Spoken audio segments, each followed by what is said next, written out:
All right, so today I want to share with you why I just started to go from having just a marketing agency to starting a virtual assistant agency. And I hope that if you are someone who offers marketing, this video is going to show you a better way to do it where you're not taking all your energy and all of your time, and you have, pretty much gives you free time when I explain to you how this business model works.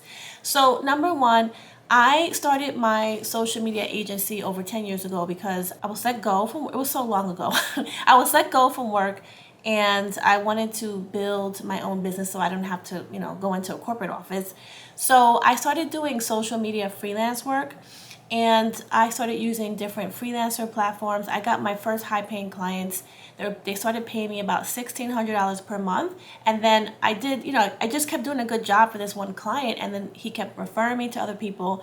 And then that grew to like $2,500 a month. And it just kept going up and up from there. So when that happened, I started to realize I was doing all this work myself. And so I started hiring virtual assistants to help me with my client work. So I started to grow.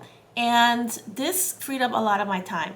But I still felt like I was still in the business because I was the one that was creating the marketing strategy, the social media strategy, like kind of still in it. And it was great, but the clients always had to come to me for the strategy side.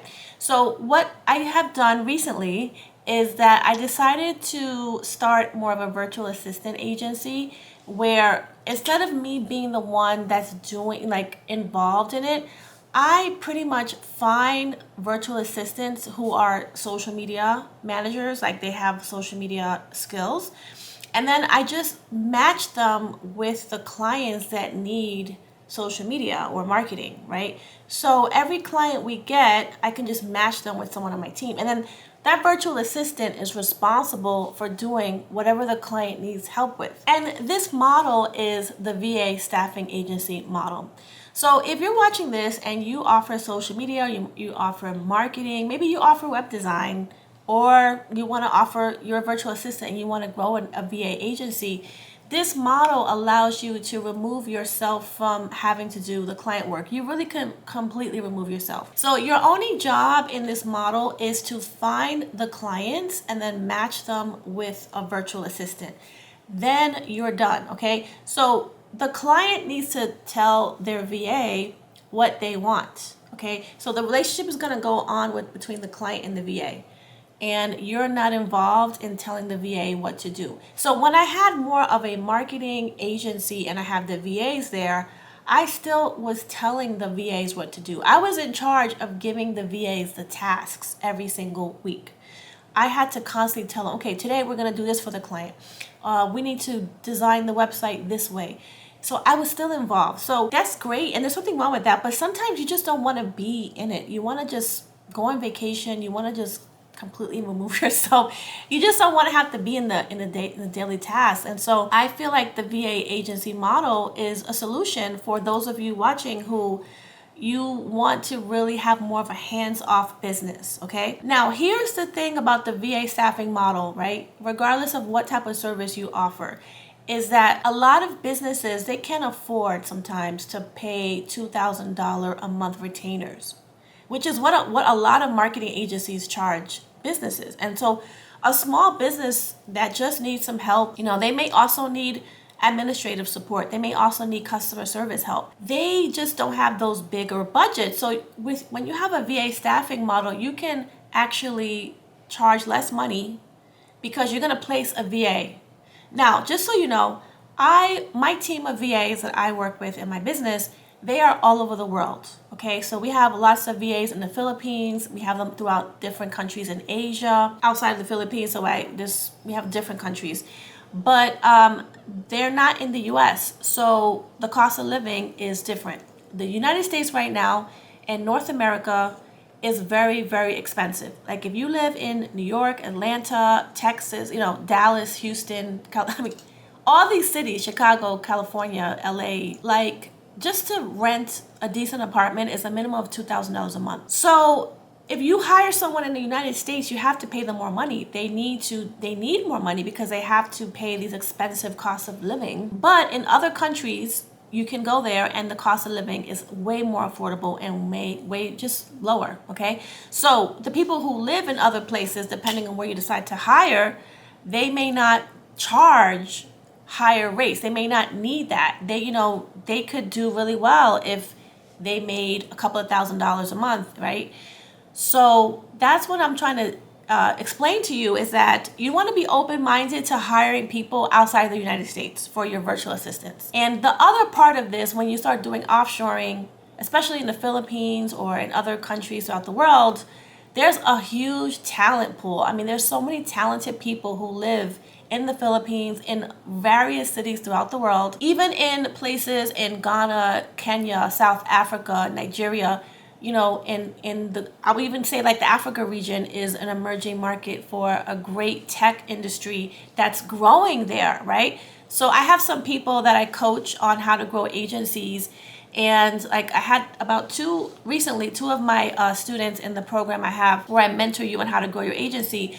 They're really looking forward to growing their VA team in different countries in Africa, in Kenya, in Nigeria, right? So there's a whole wide world of extremely great talent, okay? Now, if you live in North America, a lot of your clients, most likely, you'll probably be able to network easier if you live in North America, where I'm located in the United States.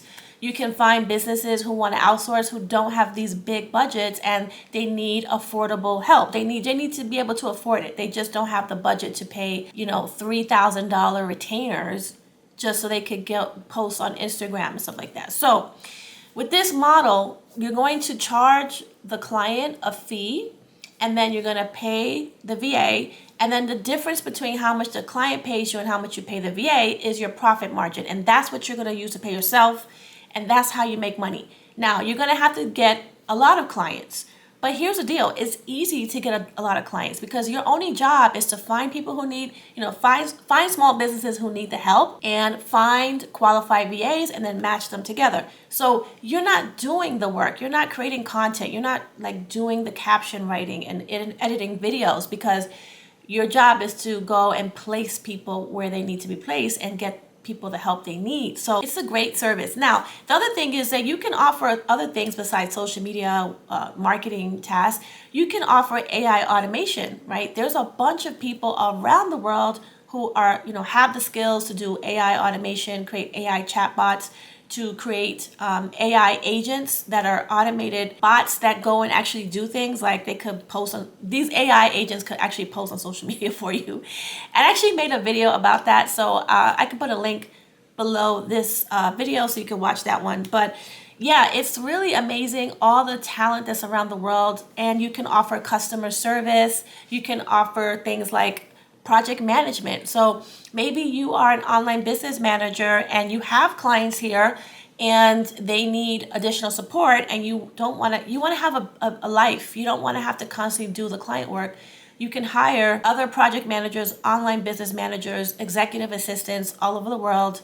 And the other beautiful thing about this business model, you're providing jobs to people who need jobs, okay? There's people in other countries that they need to get clients in North America or Europe or other countries where there's a higher cost of living, right? And you're like the bridge to get people employment in other countries. So it's really cool, and there's just so many people that could really benefit from this. All right, so if you want to learn how to grow this type of business, if you want to learn how to grow a virtual assistant agency offering a multitude of different services, I actually have a training on this. I put a link to those resources below this video. Make sure that you subscribe to my channel if you want to learn how to build a business that gives you freedom and impact and allows you to build generational wealth.